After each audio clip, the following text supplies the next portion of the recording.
జిల్లాలో ప్రముఖ సినీ దర్శకుడు అనిల్ రావిపూడి సందడి చేశారు. అనిల్ దర్శకత్వంలో వచ్చిన శంకర వరప్రసాద్ చిత్రం ఘన విజయం సాధించిన నేపథ్యంలో చిత్ర యూనిట్ తో కలిసి ఏలూరులోని ఎస్వీసీ మల్టీప్లెక్స్ విజయలక్ష్మి థియేటర్ ను సందర్శించారు.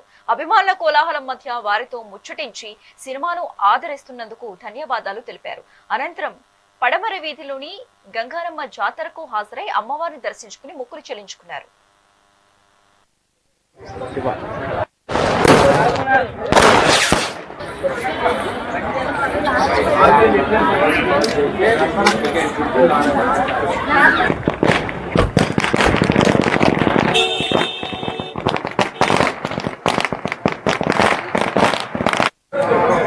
బాబు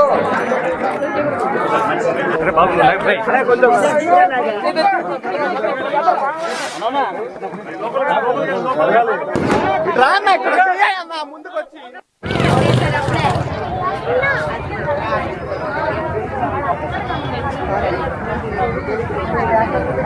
మన శంకర ప్రసాద్ గారు అనే సినిమాని ఇంత పెద్ద సక్సెస్ చేసినందుకు తెలుగు ప్రేక్షకులందరికీ నా పాదాభివందనాలు. సో లాస్ట్ సంక్రాంతికి వస్తున్నది నా కెరీర్ లో one of the biggest hit and Telugu ఇండస్ట్రీలో ఒక రీజనల్ ఇండస్ట్రీగా నిలిచింది. సో ఈ సంవత్సరం ఇది దానికి మించి విజయవంతంగా దూసుకెళ్తుంది. ఆల్మోస్ట్ 260 crores గ్రాస్ నిన్నటితో ఫినిష్ చేసుకుంది. అండ్ చూడాలి ఇది ఎక్కడికి వెళ్ళి ల్యాండ్ అవుతుందో. సో అందుకని ఈ ప్రేక్షకులందరూ ఈ పండగకి ఈ సినిమాని ఎంత సెలబ్రేట్ చేసుకున్నారు. సో నాకు ఈ సక్సెస్ ని ఎంజాయ్ చేస్తూ అక్కడ హైదరాబాద్ లో ఉండొచ్చు, ఇంట్లో ఎంజాయ్ చేయొచ్చు. బట్ నాకు ఎందుకో వాళ్ళ మధ్యకు వచ్చి వాళ్ళని ఒకసారి తనివి తీరా కలిసి వాళ్ళందరికీ ఒకసారి నాకు థ్యాంక్స్ చెప్దాం అనిపించింది.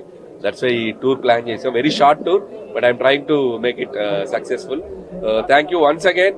ఈ సంక్రాంతి కూడా మళ్ళీ ప్రేక్షకులు ఇంటి దగ్గర నుంచి కొంతమంది అసలు 30 టికెట్లు, 40 టికెట్లు, 150 టికెట్లు ఇలా బంచులుగా కొనుక్కొని సినిమాని ఇంత సెలబ్రేట్ చేసుకుని మరొక మెమరబుల్ గా సంక్రాంతిగా మిగిల్చారు నాకు. Thank you so much.